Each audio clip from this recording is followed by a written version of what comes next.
کہ جس سن میں آپ نے ہجرت فرمائی اس پر سارے صحابہ کا اتفاق ہو گیا. تو سن ہجری کے لیے بنیاد ہجرت کو قرار دیا گیا.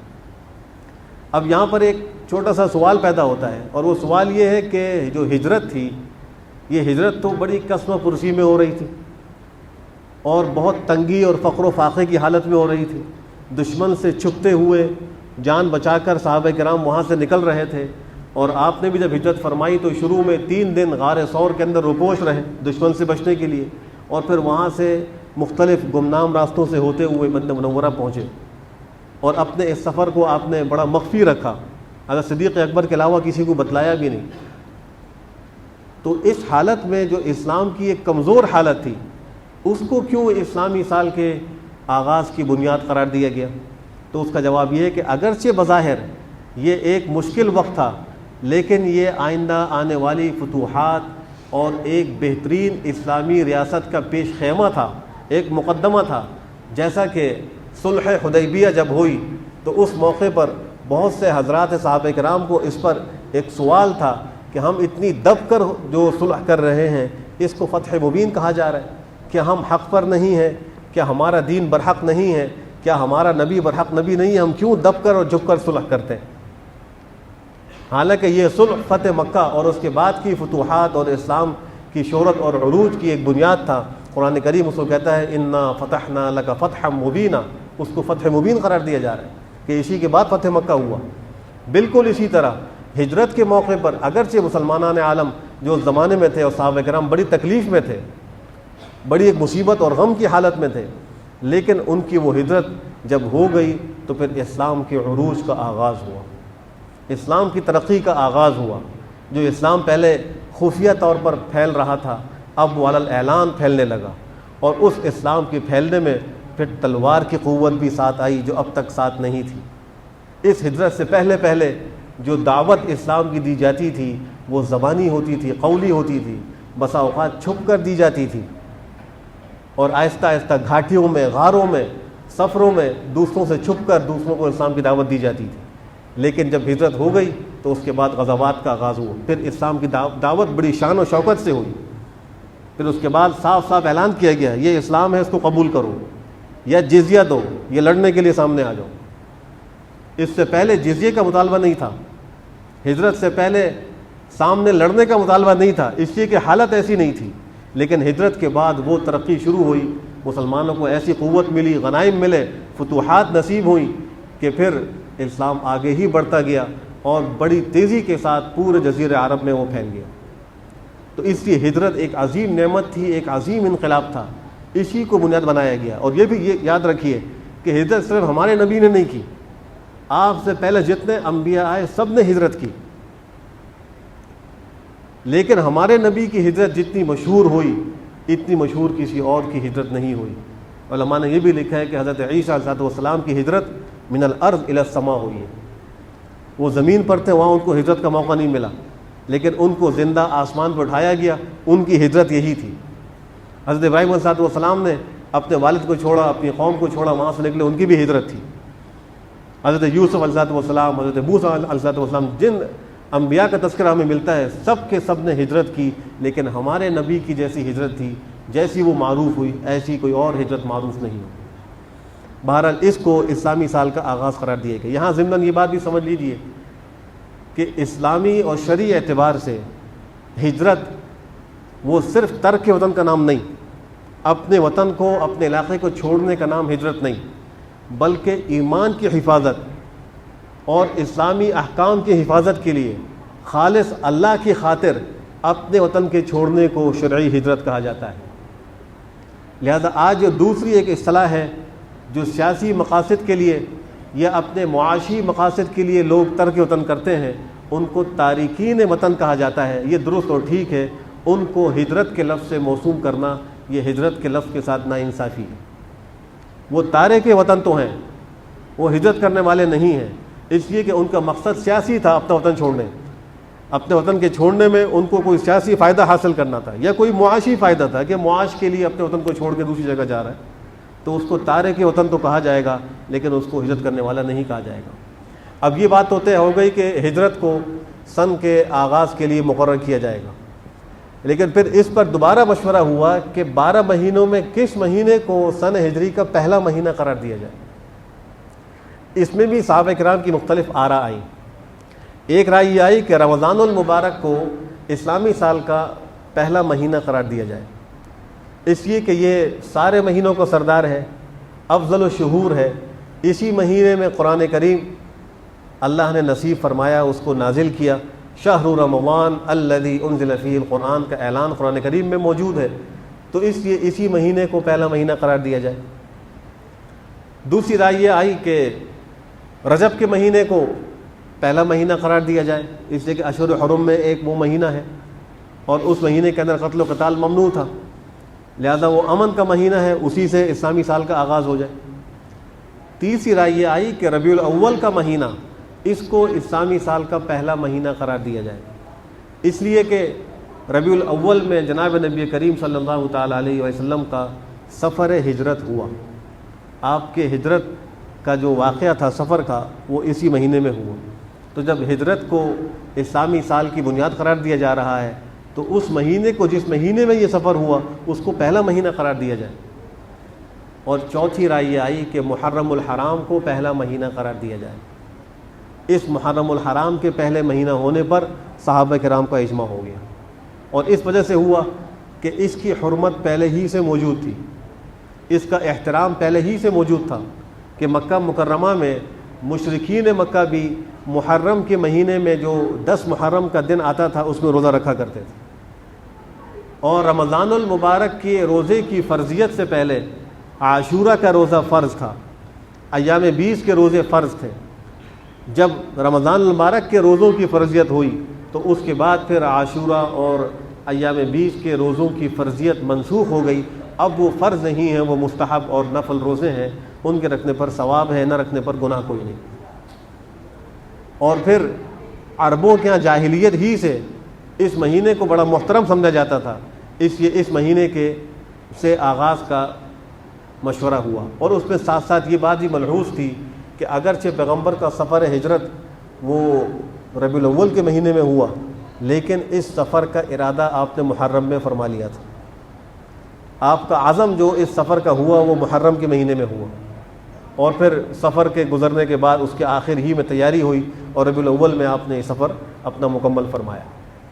تو اس وجہ سے سارے صحابہ کے اتفاق سے محرم کو اس سال کا پہلا مہینہ قرار دے دیا گیا۔ اب اسلامی اعتبار سے نئے سال کے لیے کیا ہدایات ہیں، اس پر بھی انسان کو غور کرنا چاہیے اور ان ہدایات پہ عمل بھی کرنا چاہیے۔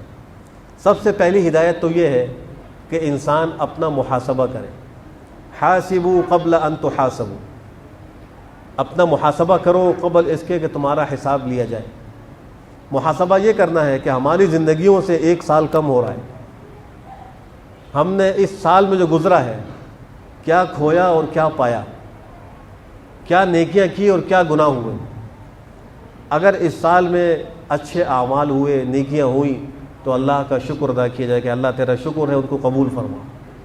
اور اگر کچھ خطائیں ہوئی ہیں، گناہ ہوئے ہیں، تو توبہ اور استغفار کی جائے، اور آئندہ اس بات کا عزم کیا جائے کہ اب جو نیا سال شروع ہو رہا ہے، اے اللہ ہم اس میں آپ کی نافرمانیاں نہیں کریں گے، آپ ہمیں اس کی توفیق نصیب فرمائیں اور ہمیں اس توبہ پر قائم فرمائیں۔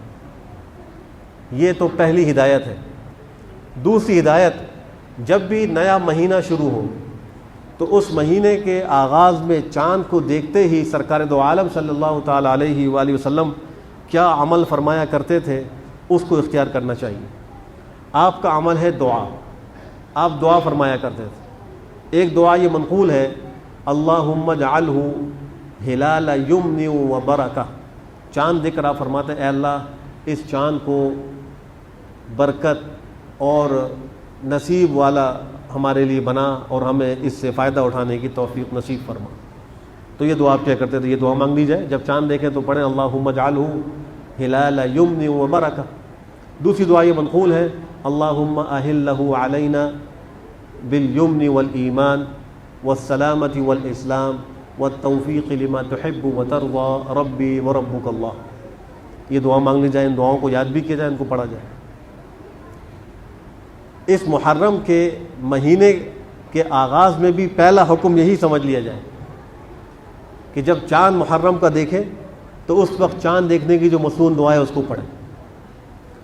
دوسرا حکم اس محرم کے مہینے کا وہ اشہر حرم کی حیثیت سے ہے، اور وہ یہ ہے کہ اس مہینے میں گناہ نہ کیے جائیں۔ یہ ایک عام حکم ہے، فلا تظلموا فیہن انفسکم۔ ویسے تو ہر وقت ہی اس کا عزم ہونا چاہیے، ہر مہینے ہی میں یہ ہونا چاہیے، لیکن حرمت والے مہینوں میں جیسے نیکیوں کا ثواب اور اجر بڑھ جاتا ہے، ویسے ہی گناہ کا وبال اور نقصان بھی بڑھ جاتا ہے، اس میں زیادہ اہتمام کرنا چاہیے۔ جیسے مقام مقدس کے اندر عمل کرنے سے ثواب بڑھتا ہے، ایسی گناہ کرنے سے گناہ اور وبال بھی بڑھتا ہے۔ ایک گناہ وہ ہے جو مسجد کے باہر ہو، ایک گناہ وہ ہے جو مسجد کے اندر ہو، ایک نیکی وہ ہے جو مسجد کے باہر ہو، ایک وہ ہے جو مسجد کے اندر ہو، دونوں میں فرق ہے۔ ایک نیکی وہ ہے جو مسجد حرام میں ہو، اس کا ثواب کچھ اور ہے، اور ایک گناہ بھی وہ جو مسجد حرام اور حدود حرم کے اندر ہو، اس کا وبال کچھ اور ہے جو باہر کے گناہ سے بہت زیادہ ہے۔ اگر وہاں نیکی پر 1,00,000 گنا زیادہ ثواب ملتا ہے تو گناہ پر پکڑ بھی 1,00,000 گنا زیادہ ہے، اس لیے اس کے اندر اس کا دوسرا اہتمام کیا جائے۔ یہ دوسرا حکم۔ تیسرا حکم یہ ہے کہ اس مہینے میں جو 10 محرم کا دن ہے، اس دن کے روزے کی فضیلت وارد ہوئی ہے۔ حدیث شریف میں آپ نے فرمایا کہ 1 سال گزشتہ کے گناہ اللہ معاف فرماتے ہیں اس شخص کے جو عاشورہ کا روزہ رکھے۔ حدیث شریف میں آتا ہے جب ہجرت کے بعد سرکار دو عالم صلی اللہ علیہ وسلم مدینہ منورہ پہنچے تو آپ نے وہاں دیکھا کہ یہود عاشورہ کا روزہ رکھتے۔ آپ نے یہود سے پوچھا کہ تم عاشورہ کا روزہ کیوں رکھتے ہو؟ آپ بھی پہلے رکھتے تھے عاشورہ کا روزہ، جیسا کہ میں نے عرض کیا کہ رمضان سے پہلے وہ فرض تھا اور مشرکین مکہ بھی رکھا کرتے تھے، لیکن جب یہاں دیکھا کہ یہود رکھ رہے ہیں تو پوچھا تم کیوں رکھتے ہو؟ تو کہا کہ اس دن میں ہمارے نبی حضرت موسیٰ علیہ الصلوۃ والسلام اور ان کی قوم بنی اسرائیل کو ان کے دشمن فرعون اور اس کی قوم سے نجات ملی تھی، اور فرعون اس دن میں غرق ہوا تھا، تو اس شکرانے میں حضرت موسیٰ علیہ الصلوۃ والسلام نے عاشورہ کا روزہ رکھا تھا، تو ہم بھی اسی کی تعمیل میں عاشورہ کا روزہ رکھتے ہیں۔ تو آپ نے فرمایا کہ ہم تو ان سے زیادہ اس بات کے مستحق ہیں کہ ہم شکرانے میں اس دن کا روزہ رکھیں، لہٰذا آپ نے روزہ رکھا۔ لیکن جب یہ دیکھا کہ یہود بھی اس پہ عمل کر رہے ہیں تو کہا کہ اگر آئندہ سال مجھے موقع ملا اور میں زندہ رہا تو میں ان یہود کی مخالفت کے لیے 9 کا روزہ بھی ساتھ رکھوں گا، 9 محرم کا، 10 کا بھی رکھوں گا اور 9 کا بھی رکھوں گا۔ اور ایک روایت میں آپ نے خود فرمایا کہ عاشورہ کا روزہ اور اس سے 1 دن پہلے یا 1 دن بعد کا بھی روزہ رکھوں۔ جو بچے اوپر ہیں ذرا خاموشی اختیار کریں، شور نہ کریں، خاموشی سے بیٹھیں۔ تو آپ نے یہ حکم فرمایا کہ 9 یا 11 کا روزہ اس کے ساتھ شامل کر لوں۔ اسی وجہ سے علماء نے لکھا کہ تنہا عاشورہ کا روزہ رکھنا خلاف اولا ہے، مستحب یہ ہے کہ اس سے 1 روزہ پیچھے یا 1 روزہ بعد رکھا جائے تاکہ یہود کی مخالفت ہو۔ اگر آج کوئی یہ کہے کہ یہود روزہ نہیں رکھتے اب تو عاشورہ کا، لہذا اب ان کی مخالفت کرنے کا کوئی حکم نہیں ہے، تو اتنی بات کافی نہیں۔ جو پیغمبر کا ارشاد ہے وہ اپنی جگہ پر موجود ہے، آج بھی اس کی رعایت رکھنی چاہیے۔ البتہ جو بیمار ہیں، بوڑھے ہیں، جن کو طاقت نہیں ہے، وہ صرف 1 ہی روزہ رکھ سکتے ہیں، تو ان کے لیے یہ جائز ہے کہ وہ عاشورہ ہی کا روزہ رکھیں اور آگے پیچھے کا روزہ چھوڑ دیں۔ لیکن جن کو ہمت ہو، طاقت ہو، ان کے لیے مستحب یہ ہے کہ وہ 1 دن پہلے یا 1 دن بعد کا روزہ بھی ساتھ شامل کر لیں۔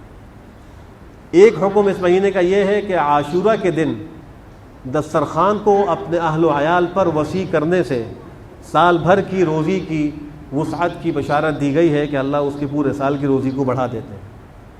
یہ مختلف روایات میں مضمون وارد ہوا ہے، اور اس مضمون کے حوالے سے جو روایات ہیں ان کی سند پر محدثین نے کچھ کلام بھی کیا ہے، بعض نے ان کو ضعیف قرار دیا ہے۔ لیکن محدثین کے یہاں ایک اصول ہے کہ ضعیف حدیث جب اس میں ضعف شدید نہ ہو اور کوئی راوی اس میں متروک الحدیث نہ آئے تو فضائل اعمال میں اس پر عمل کی گنجائش ہے، بشرطے کہ دیگر طرق سے اس کی تقویت ہوتی ہے۔ تو اس مضمون کی تقویت دیگر طرق سے بھی ہو رہی ہے، اور اس میں کوئی ایسا شدید الضعف والا معاملہ بھی نہیں ہے، اس لیے علماء نے اس مہینے کے لیے اس حکم پر عمل کرنے کی اجازت بھی دی ہے کہ اس پر بھی عمل کیا جا سکتا ہے۔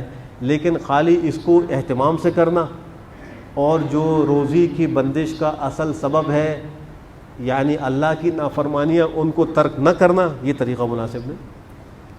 اگر تقوی اختیار نہیں کریں گے، روزی میں برکت نہیں ہوگی، اللہ کی نافرمانی کے ساتھ رزق میں وسعت نہیں آتی، اللہ کی فرمانبرداری کے ساتھ اس میں وسعت آتی ہے۔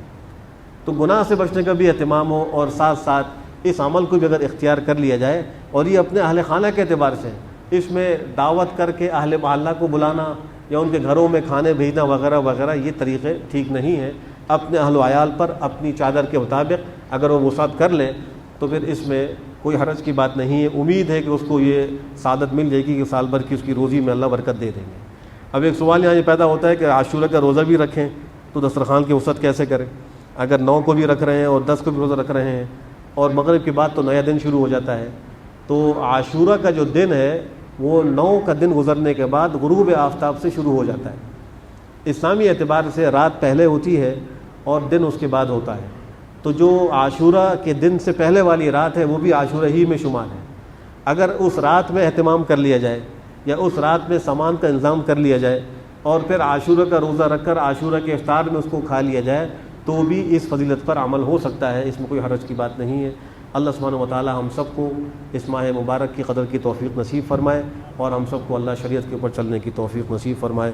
وآخر دعوانا الحمدللہ۔